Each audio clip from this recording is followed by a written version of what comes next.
Friends, இப்போ பாருங்க, நாட்டில் எல்லாம் கதி கலங்கிட்டு கிடக்குறாங்க அங்கங்கேயும்.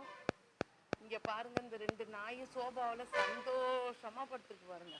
மனுஷனோட வாழ்க்கைன்னா இப்படி தாங்க இருக்கணும். இங்கே பாருங்க, எவ்வளோ ஜாலியாக சோபாவில் கதப்பாக படுத்துருக்காங்க பாருங்க. இந்த திருப்பாத்திருப்புலியில் இருக்கிற உயிரினங்கள் எல்லாம் சந்தோஷமாக இருக்குது பாருங்க. இன்னும் அடுத்தது கொஞ்சம் நாள் கழிச்சு இன்னொரு ஜோடி வரும். இங்கே பார்த்தீங்களா, வாயில்லாத ஜீவன்கள்.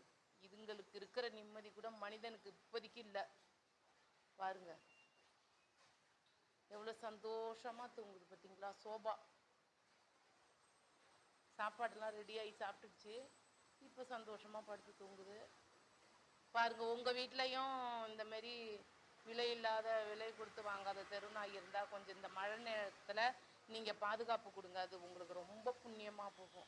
அது கொஞ்ச நாழியாவது சந்தோஷமாக இருக்குது. மனுஷனெல்லாம் கொண்டு வந்து வீட்டில் படுக்க வச்சோன்னு வச்சுங்க, நம்மளுக்கு வீட்டில் தீம்போ தான் செஞ்சுட்டு போங்க, தீமையை தான் செய்வாங்க. நீங்கள் இந்தமாரி வாயில்லாத பிராணிங்களுக்கு ஆதரவு கொடுங்க ப்ளீஸ்.